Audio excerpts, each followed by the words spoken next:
Now on 105.9 FM and streaming worldwide on the WMAL app. Vince Coglianese. Hey, good afternoon to you. It is now 5:06 here, News Talk 105.9 WMAL, where we're making sense of the news. You can join us at 888-630-9625, 888-630-WMAL. Springfield, Ohio, suddenly on everybody's radars. President Trump helped make sure it got there, as he said that they're eating the dogs, they're eating the cats, he mentioned. But there is chaos going on there. The media and Kamala Harris, I think this is going to come back to Hunter, laughing, cackling, as Trump talks about the problems in Springfield. But will she be eating crow? My next guest will talk to us about that. David Strom is the associate editor over at Hot Air and joins us on the phone. David, good afternoon to you, sir. Oh, I love that pun. I think in the end she will be, honestly, David. I think based on everything we're seeing coming out of Springfield right now, it is a very bad idea what the legacy media and Kamala Harris and Joe Biden are doing with this story.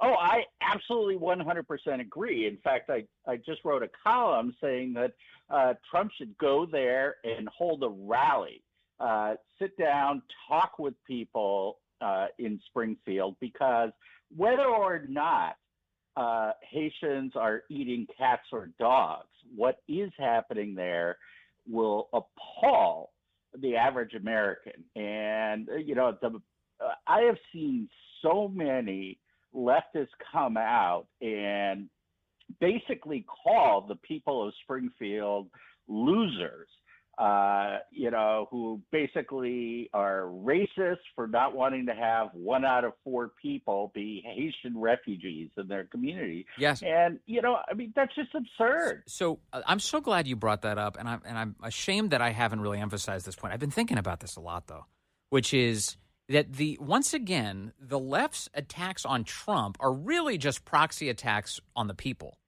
Because here you have residents of Springfield, Ohio, going to their city council meetings and pleading with desperation for relief, telling stories of what they've actually seen, actual local wildlife snatched up by Haitian foreign nationals. And then when that story gets told, the media decides, well, we're going to open fire on Trump for saying it. But what they're really doing is they're acting in a very condescending way towards American citizens who are begging for help. Oh, that is absolutely true. In fact, they have, I don't know whether Trump was trying to bait them into this or not, but they have fallen into a terrible trap. And I first noticed this yesterday when J.D. Vance just absolutely ripped apart a CNN reporter, because she's talking about dogs and cats. And he says, look, the problem here is not the dogs or cats. We don't know, although it hasn't been debunked. I mean, the idea that this has been debunked is based upon the fact that, one reporter calls one local government official who says, I don't have any evidence of that. And they turn that into, this story that they did a lot of shoe leather reporting, and they looked deeply into it. When was the last time? So is the theory of journalism now that if a government official says it, it must be true. So how come they were always yelling at Donald Trump all the time? They always said, you're lying. You're lying. Yes. I thought, why didn't you just take him at his word? I thought that's the way it works. Yeah, I mean, it's just absurd. I mean, they keep on talking about how, they comfort the afflicted and afflict the comfortable, and they do exactly the opposite. And that really is the point. I mean, Trump should go down there and talk to the people and say, when I am president, this is not going to happen. Jonah Goldberg, who I think is one of the smartest guys out there, but is totally deranged when it comes to Trump, is talking about this issue. And, my response to it was pretty simple. Well, if, 1 out of 4 of your neighbors was replaced by an illiterate Haitian immigrant who's never had a job, who can't speak English, speaks Creole, and, it comes from a failed state, would you be happy? It doesn't work. It doesn't work. I'm looking at David Strom. I'm seeing independent journalists, because it turns out it's just conservative media and independent journalists, the only ones who are willing to even go to places like Springfield, Ohio. They go in, and I'm watching a video, and perhaps you've seen this, of a guy interviewing people there, and he has to use his phone as a translator to translate in order to speak in Creole. Like, there's no other that's the way he's conducting his interviews. And so how can you assimilate into a community where, first of all, there are no translators, everyone has to use phones to do this, and second, you've got, how are you going to be a part of that community if you can't even communicate? Yeah, and this isn't about racism or anything else. This is a simple question. Who do your government officials represent? Do they represent Americans, or is it the job of every American in every small town in America to hand over their tax dollars to bankrupt their cities, because that's happening, in order to take care of all comers from anywhere in the world? Sure. I do not deny that the Haitians are better off in Springfield than Haiti. I just wonder why it is the people of Springfield's responsibility to take care of people at the expense of their children and themselves. Springfield wasn't consulted on this. They weren't asked about this. No. And it was the Biden administration and this constellation of NGOs that they're giving all of our money to that are making this happen without the consent of the governed. And by the way, if you want to give consent to anything, you should give consent to getting control of this problem by way of your vote this election cycle. This is one way to resolve this. But I'm looking at, I pulled up the numbers today on Zillow, because they keep track of rental prices, David Strom. And year over year, from September of last year to September of this year, Springfield, Ohio's median rent has risen 44%. 44%. It's skyrocketing. And now you're hearing, we played audio earlier of a homeless advocate in the town saying, I've got people who've lived here for a long time. They've been chased out of their home by the landlords. And now they're giving these places up to Haitian foreign nationals who have money from the Biden administration to take these homes. Oh yeah, no, this really is, a very fundamental attack on, Americans are here, and whether you call it the Great Replacement Theory or anything else, it doesn't really matter. It's clear they are literally kicking people out of their homes. It's the great middle finger. Them. Yeah. Yeah, and this, by the way, it's not just here. I mean, it's happening around the world. It's happening in Great Britain. And, it's happening primarily to people in the middle and lower middle class. I mean, I'll just give you one statistic. We all heard about how Mayor Adams in New York City was talking about how New York City, he used the word, was being ruined by the flood of illegal immigrants into his city. Well, illegal immigrants made up 1 out of every 380 New Yorkers. Haitians make up 1 out of every 4 people in Springfield. Yeah. So if New York City is being ruined by 1 out of 380 people, how do you deal with 1 out of every 4? Yeah. So, I mean, it really is just staggering what they have done. And I'll say it again, Donald Trump should go there and meet with the people of Springfield and let them tell their story. Let me dwell on this concept because I love it, and it's an important one. And I think my bet is that President Trump is going to do exactly as you're recommending, David Strom, probably because you recommended it. He takes you seriously. Credit. Yes, and you should. You should take credit. But if he does it, it'll be echoes of what he did with East Palestine, Ohio. Ohio again. Why does Ohio keep being subjected to all this? But he went to East Palestine in the wake of the toxic train explosion there and treated the people of East Palestine with a lot more reverence than the Biden-Harris administration did. Eventually, what was it? Pete Buttigieg toddling around in a goofy helmet and his perfectly just unwrapped reflective vest. It was preposterous. And Trump is the one who demonstrated the empathy that the Biden administration once again failed to demonstrate. Oh, no, that is exactly right. I mean, Pete Buttigieg, he should just show up, on a Segway with a helmet and, it's a bicycle horn. Exactly. Yeah. I mean, it's and a mask. It is. Yeah. I mean, the Biden, it's easy to joke about these things, but real people are being harmed, and they are being treated as if they are losers.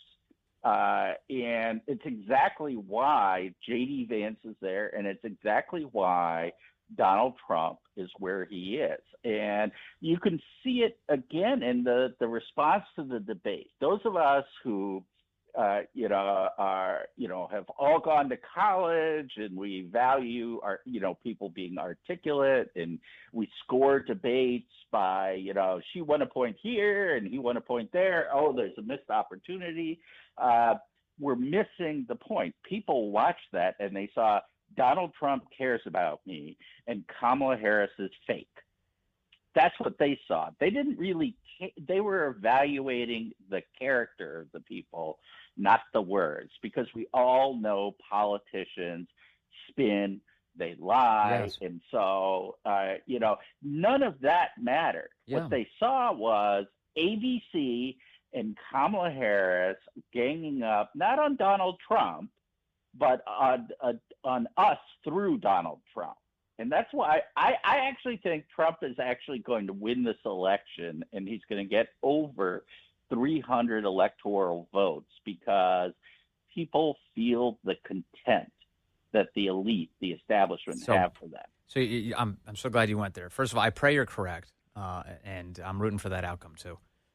But when it comes to the debate this week, one of my takeaways, with the benefit of some more hindsight, was I think what we're seeing, especially in the post-debate polling, you're seeing a lot more support for Trump than any of the legacy news desks wanted you to think would exist. Yep. And one of the reasons for that, I almost think that ABC and Kamala Harris joining together to attack Trump ended up being even better for him, because it was just this really clear expression once again that the establishment is really trying to destroy this guy. And I know ABC didn't want to bring it up. Kamala Harris doesn't want to bring it up, but Donald Trump was literally shot in the head not that long ago. Yep. And he's still, for some reason, running for president of the United States. Doesn't that tell you something? Yeah. Trump is genuine as a fighter. And, I think that energized him. And again, I saw the same debate that you probably did, which is, boy, Trump didn't look that good. Kamala Harris did far better than we expected. We expected her to do the word salad, and she didn't really do it.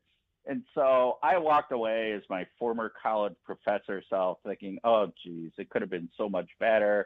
Trump lost this debate. It wasn't a disaster, but it didn't help him. And then I look at how people responded, and it occurred to me, well, I was watching a different debate because I'm looking at this as a former college professor.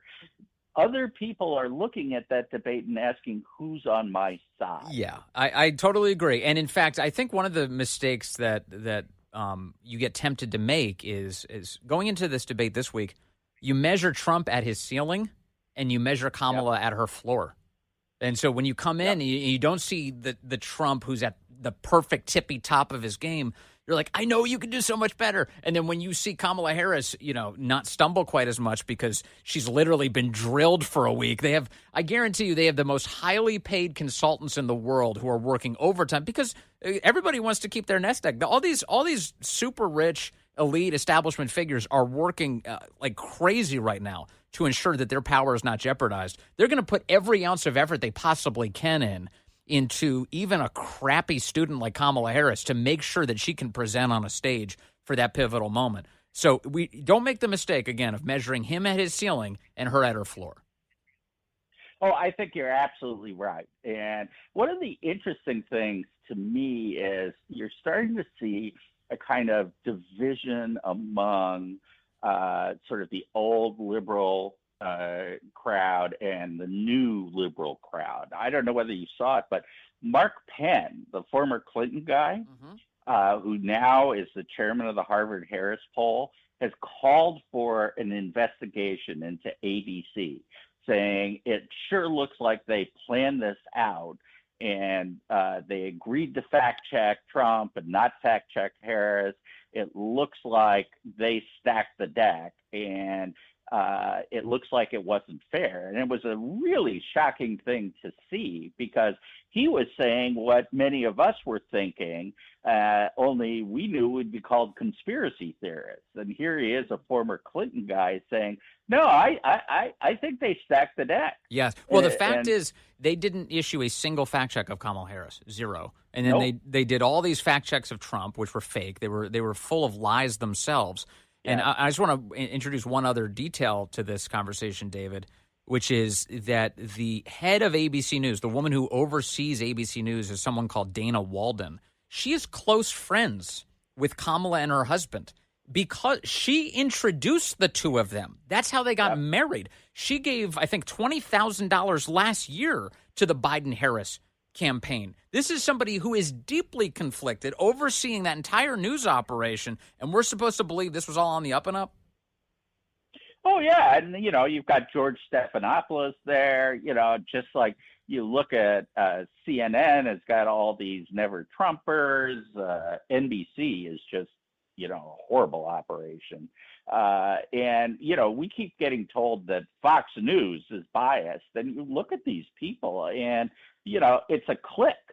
They're all friends. They, just as, I was listening to a reporter who was in the press room during the debate, and the reporters were hooting and hollering about how wonderful Kamala was and how awful Trump was, and they were rooting. And these are the people who are supposed to be, the journalists who are informing us. They're the people with fact checkers. And just like New Yorker, I don't know whether you saw this. New Yorker has been famous for having the best fact checkers in the world, just being incredibly scrupulous. Yeah. And they just printed something saying nobody knows what Donald Trump is talking about when he says that Kamala Harris wants to fund the gender transition surgery for illegals. And it's like, well, she answered it, both verbally and written. Yes. CNN, went through this. It's just lies. They're lying. All lies all the way down. Because they're rigging the election. That's what this is. They want to rig the election with their lies, and it's disgraceful, and we're not going to stand for it. We'll keep calling it out. David Strom, good to have you with us today, sir. Always nice to chat. All right. Thanks, Vince. Be well. It's 5:24 now, and I've got some exciting news to share with you on the other side of this traffic and weather. How did Springfield, Ohio happen in the first place? What is going on there, and what can be done to stop it? I've got good news for you. The Attorney General of Ohio is joining us coming up after the news. Good afternoon to you. It is now 5:35 here, News Talk 105.9 WMAL, where we're making sense of the news. You can join us at 888-630-9625, 888-630-WMAL. Thanks in no small part to President Trump, but definitely thanks to the residents of Springfield, Ohio. That town very much in the news now all across the country. A lot of concern about what happens to a town where 58,000 people are forced to welcome 20,000 foreigners who are just dropped on their city. That's what's happening there, creating a lot of chaos. Joining us now to discuss is the Attorney General of the state of Ohio, Dave Yost. Sir, good to have you with us. It's good to be with you. Thank you. I saw with some interest that you're doing everything you can to stop the chaos in your state, but let's begin with a basic question. How did this start? How do we get to a point where 20,000 people are just sent to Springfield? Did Springfield ask for that? Well, no, they didn't ask for it. And the answer to your question, if a politician is being honest with you, is we don't really know. And that's part of the problem. The federal government operates with no transparency. They don't communicate. They don't plan. And so these people come into the interior of the country. The federal government does not know where they are or where they're going. And a whole bunch of them ended up in Springfield. And as you rightly said, that poor town is stretched to the breaking point. Yes, that sure seems that way from everything we've seen. But you say the federal government doesn't know where they're headed. Certainly the NGOs that the federal government is giving a lot of our money to, they must know where everybody's going. Well, they know where some people are, but they don't know where they're going. So, if somebody shows up in Springfield, Ohio, one of the NGOs, is going to help them with shelter, food, or what have you, and that's fine. We're Americans. We care about other people. We're not a hard-hearted people. Right. But goodness gracious, how does it happen that a town this size is inundated like this? There's not a city in the country that could absorb a third of its population. This is a living, breathing example of the disaster of the Biden-Harris immigration policy. Absolutely. And I know that you're eager to get answers to all these questions, too. But as it stands today, so it seems to be that you don't think that the Biden administration has been targeting Springfield specifically. They just don't seem to care that this is happening to Springfield. I don't have any evidence that they, dumped 20,000 people there. And in fairness, there are some employers there that apparently recruited folks in for jobs that they needed to fill. But there's nothing close to 20,000 people like that. Wow. And look, these are real impacts. Everybody's talking about the geese and the pets and everything, and the media wants us to ignore and pretend that citizens aren't coming to their government and talking about these things. But here's some real numbers. Before a year ago, there was 150 Haitian immigrant children in the public schools there. And they don't speak English, so you've got to come up with translation services, which are expensive and hard to get for that particular language. This year, there's more than 500. It's more than tripled in 1 year the number of these very special needs kids that are there. How about public assistance? There's over 4,000 of these refugees that are on public assistance of some form. And you know what? The state has to pay for some of that. That's not all federal money. That's coming out of Ohio taxpayer pocketbooks. So I played some audio earlier that's going around. By now, I'm certain you've probably seen it, of a homeless advocate in Springfield talking about how he knows families who have been kicked out of their homes by their landlords who turn around and are now renting the homes to Haitian foreign nationals who are able to pay a lot more for the rent because they're being given money by the feds. What do you know about this? What's happening with the housing situation there?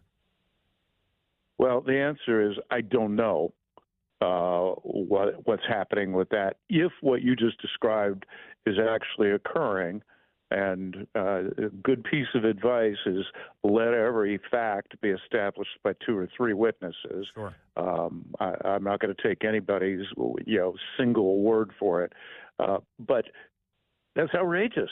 You can understand perhaps why a landlord who's in the business to make money might do it, but what's outrageous is that the government is helping refugees to a greater extent than they would take care of their own people. This administration's immigration policy is an unmitigated disaster. It's costing Ohioans money. It's costing them opportunity, not because we're against refugees or against immigration, but because this is unplanned and it is completely unmanaged.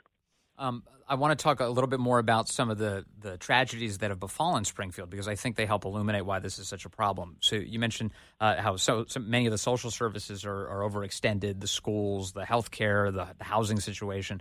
But we're also seeing a lot of reports of car crashes in Springfield as a result of 20,000 people who, many of whom don't actually even know how to drive. In fact, we had that story of an 11-year-old boy who was killed on a bus, and 20 others were injured on that same bus after one of these Haitian foreign nationals, without a license, crashed into that bus.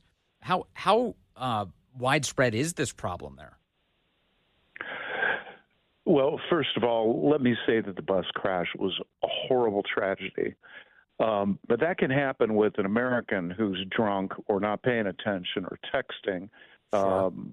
I don't think it's fair to use that particular one-off example as an illustration of this massive problem. But to your point, I've talked with police officers down there. I've talked with residents. I've talked with the mayor.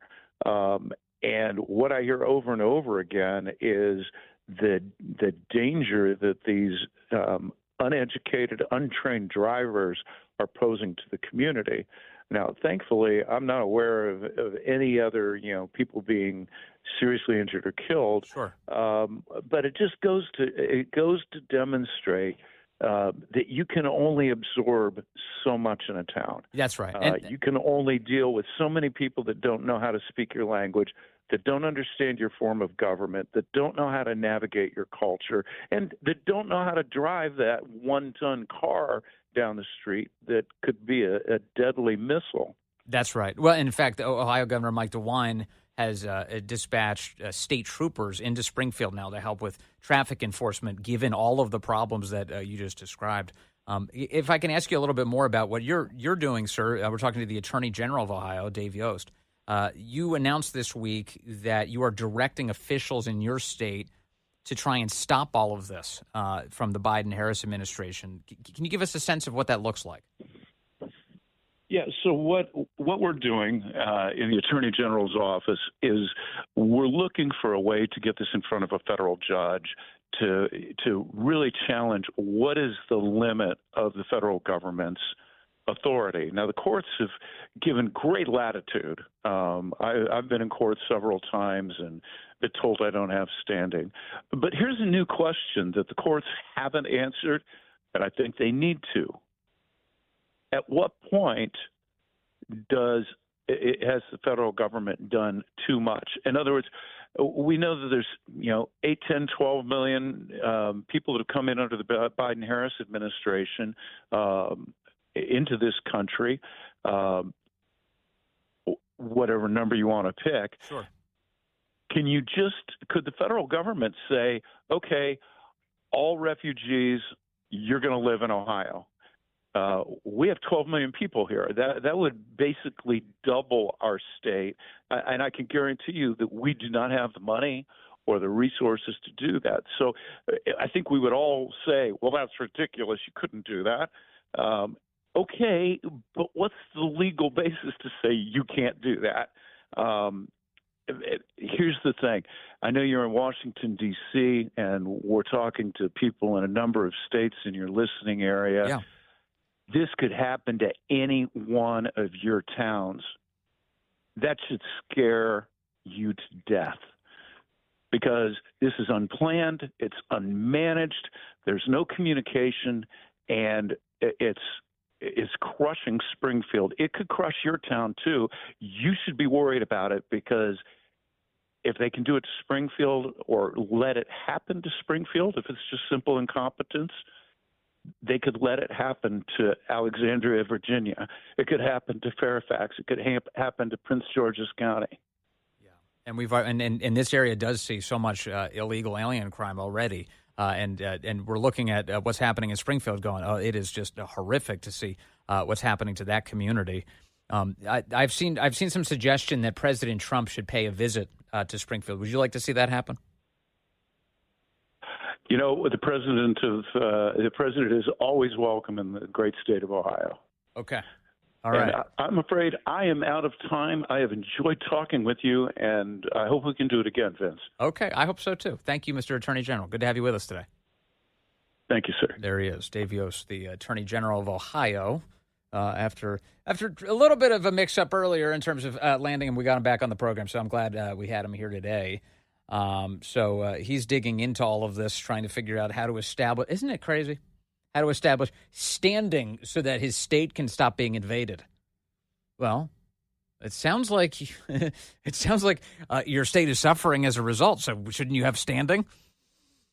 And just the idea, like, what individual state would vote for this? What individual state would root this on? Yeah, let's do this to our state. None of them.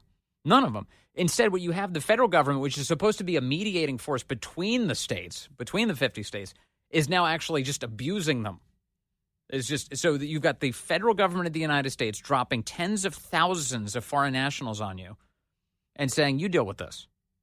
You deal with it. And Springfield, Ohio, a town of 58,000 people, absorbing 20,000 people right now, it's not going to happen, which is why you're seeing the dam breaking. And so many people showing up to say, hey, this is chaos for us. We'll see. I do think my hunch is, David Strom talked about it this hour. My hunch is I do think President Trump's going to visit that town. We'll see. But I wouldn't be surprised. It'd be totally in character for him to do that. Let's see here. I've got Sam calling in from Loudoun County, Virginia, line 3. Hello, Sam. You're on the Vince Coglianese Show. Hey, Vince. I've been listening to you for a long time, since you were at the 5 a.m. slot with Mary Walter. And I really like your show, and I've listened to every show on the WML, and I love everybody. Thank you, so Sam. The point I wanted to make was I read an article, I don't know whether it was New York Times or somewhere else, that these 20,000, and not all 20,000 Haitians, but a significant number of them landed in Springfield, Ohio, for looking, basically because there was a labor shortage. They showed up there, and then they found labor in some of the factories in that area. Because, as you just said, there are only 58,000 people in that area, and suddenly the numbers have just gone up like crazy. Yeah. While I don't, for a minute, excuse the gentleman, AG just said that there are about 4,000 people on public assistance. I absolutely don't excuse a penny being given to anybody, whether it's Haitians or whether they're third and fourth generation Americans. I absolutely don't condone it. But at the same time, and those people should be basically driven out of that place. I mean, whoever ends up from Haiti to Springfield, Ohio, and gets some public assistance, they have no business being there. And I don't understand why the state does not enforce whatever laws they have. Well, a functional immigration system is meant to prevent you from becoming a public ward. You have to convince the American people, if you're going to immigrate here legally, that you're not going to be on the dole, that you won't have to take money from the public. That's a basic term of the deal. And also, Ohio being such a conservative state now, I'm surprised that they would allow something like, putting 4,000. I mean, this is going to go up. This number is going to go up because more people are going to get drawn to the place, and it's going to turn into another swamp. But it sounds like, based on what the Attorney General just said, they weren't in the business of allowing it at all. He's saying they're trying to figure out how the hell all of this happened to them. And as he pointed out, Springfield in particular, Springfield, Ohio, those people, nobody had a say. Nobody had to say. They just woke up one day and all of a sudden you get 20,000 people from a completely different country dropped on your town. Did they come en masse, like 20,000 just We're looking, dropped into the everything I've seen so far, Sam, is like it's literally over the last 2 years has been the influx. So yes, is essentially the answer. They have come over a course of time in the last couple of years. And the other thing that gentleman also said, the AG, about translation services, there was absolutely no need, whether they're Haitians or Norwegians or Dutch or whatever. There's no translation. This is America. You speak and you learn to speak English, and this is however hard it is, you just learn to speak English. Yeah. And this is the medium of instruction in schools is English, and you just got to deal with it. It's called assimilation, and it used to be. Absolutely. It's an old-fashioned notion. Hey, thank you, Sam. I appreciate the call. Sure. Thanks, Rick. All right, it's 5:52. And his many years of listenership. I appreciate that, too.